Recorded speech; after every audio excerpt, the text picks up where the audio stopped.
Hello and Namaste friends. As those of you who have watched the introductory video will recall, I am Neti Neti and Aham Brahmasmi. I live in North America and I started the Living Sanatana Dharma series of videos to share what I learned about Sanatana Dharma and how I live by its concepts and values. I find that these are very helpful to keep me on a steady course throughout the ups and downs of life. Welcome to part 2 of the Living Sanatana Dharma series, in which I share my understanding of the key concepts of Sanatana Dharma. Followers of Sanatana Dharma are guided by the awareness of the 4 aims of life. In this video, I will try to shed some light on what these are and how we can use these concepts to guide us through our lives. The 4 aims of life under Sanatana Dharma are Dharma, Artha, Kama, and Moksha. This diagram aims to show that Dharma pervades all aspects of life, the aim of which is to attain Moksha, and that Artha and Kama are also essential to our lives.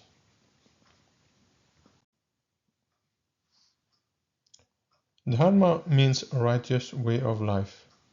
That implies doing the right thing at all times. Dharma touches upon every aspect of our lives.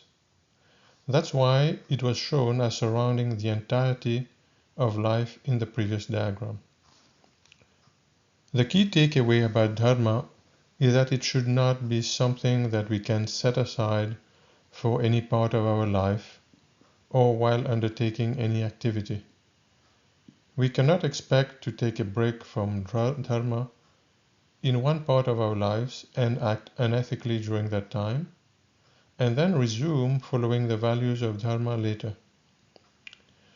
As mentioned in the video on karma, bad actions, words, or thoughts will have negative consequences in this life or in a future one. The negative karma that we create can pose challenges in our quest for the ultimate, for moksha. This can delay our spiritual progression. Our specific duties define our dharma. Our dharma can be a combination of things, and as we progress through life, different stages call for different dharmas. For example, the dharma of child, that of an adult, working parent, and that of a retired person will be different in what their focus is at that stage of life, but should be similar in terms of living according to shared values. I will speak about the 10 values of Sanatana Dharma in another video. For example, the child's dharma would be focused on learning values so as to live an ethical life, starting in childhood itself.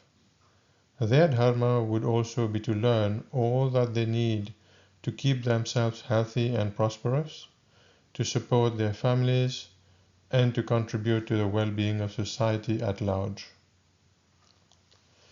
An adult teacher's dharma would include, for example, doing their best to educate the children under their care. A parent's dharma would include caring for their children and imparting core values to them. An elderly person could consider it part of their dharma to share their wisdom and experience with others, to help them avoid costly or painful mistakes. Such actions under karma yoga would result in punya, or positive karma, to be reaped in the same or in future lives. Throughout the Bhagavad Gita, Sri Krishna reminds us of the importance of performing one's dharma to the best of one's abilities, not to be tempted to avoid taking action, and to beware of trying to perform actions not aligned to our dharma. Educating ourselves about the 10 values of Sanatana Dharma, asking advice from knowledgeable persons, and tuning into the inner guide of our heart through spiritual practices under Jnana Yoga, Bhakti Yoga, Karma Yoga, or Raj Yoga can help us to understand our Dharma and therefore play our role to the fullest at every stage of life, life after life, as we progress towards moksha. The 10 values of Sanatana Dharma and the main spiritual path of yoga or union with the divine will be subjects of other videos.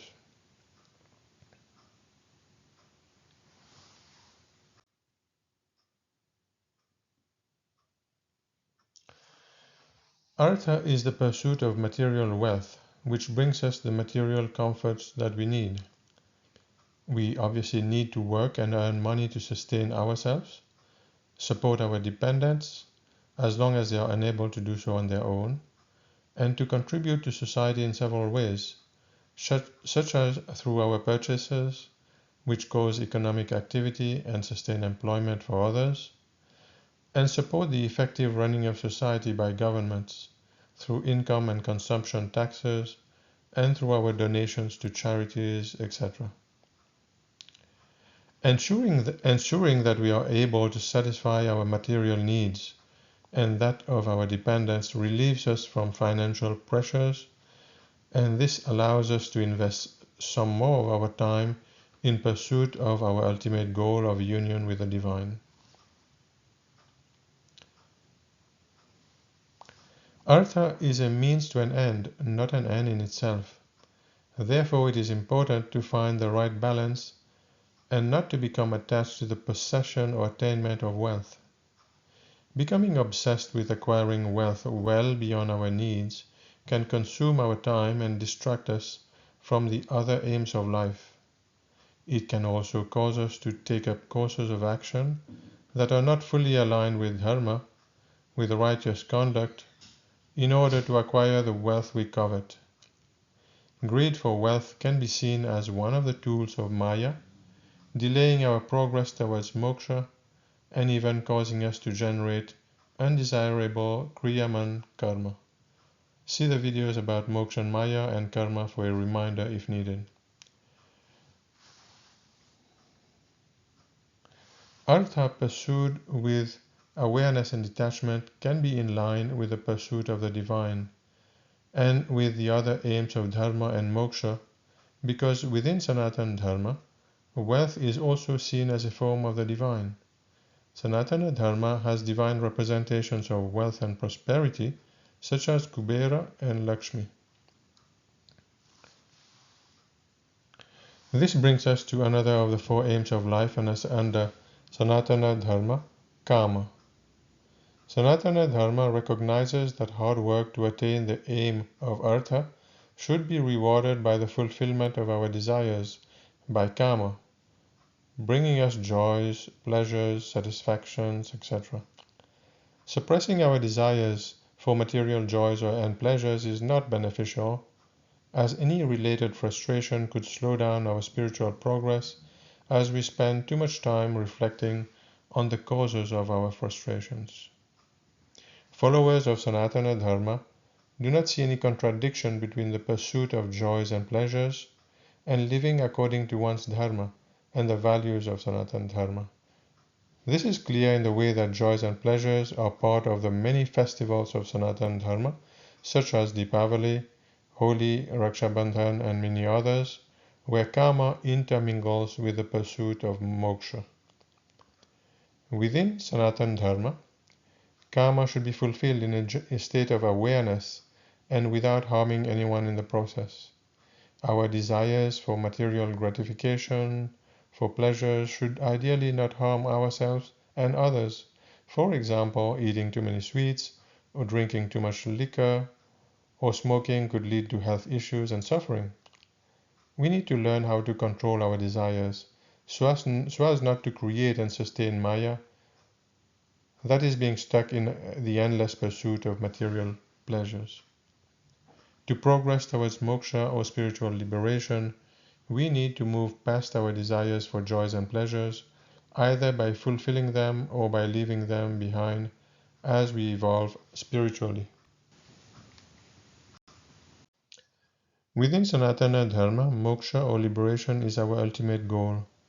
It is a state of non-ego, where the me vanishes and one stands free from all desires, actions, and consequences. In the Bhagavad Gita, Sri Krishna does not advise Arjuna, that is us, to renounce taking action so as to attain moksha. On the contrary, he provides us with all the advice needed so that we are better able to play our roles according to Dharma. Moksha is not a state that we attain after passing away or after so many lives. Yes, it is about merging with the infinite reality, but without having to pass away. It is actually a state of spiritual liberation that we can attain even in our current life. We do not have to stop migrating from life to life, or we do not have to avoid karmic consequences to be spiritually liberated. We just have to find the path of yoga, that is union with the infinite, that will lead us to a permanent ability to remain equal in all circumstances. When that happens, whatever happens to us should not impact us. So in that way, we will be liberated, we will have attained moksha, even as we continue our eternal journey, life after life. Vedanta declares that our real nature is divine, pure, perfect, everlastingly free. We do not have to become Brahman, we are Brahman, Aham Brahmasmi. Satchitanand means the permanent bliss that we can enjoy as a result of being continuously aware of this reality. As a key aim of life, we should therefore seek to find the path leading to moksha that work best for us at various stages of our lives. These paths could be any of Jnana, Karma, Bhakti or Raj Yoga, or any combination of practices under these. For more on moksha, view the video on moksha and Maya.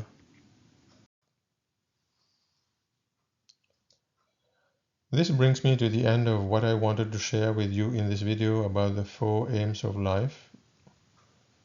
These concepts are guidelines, not impositions or obligations. Guidelines such as these are meant to assist those who wish to follow the path of Sanatana Dharma in their quest for moksha. People are also free to exercise their freedom within the constraints of their prarabdha karma and to live their lives in the way they want to, and to reap the consequences of their actions. I hope this was a good use of your time. If you have any questions or suggestions for topics related to Sanatana Dharma that you would like me to address, you can email these to me and I will address those if I can. Also, if you find these videos useful, please share the link to this channel with others who might be interested. And yes, please subscribe to the channel and like the videos you like. Thank you for your attention. Om Shanti Shanti Shanti.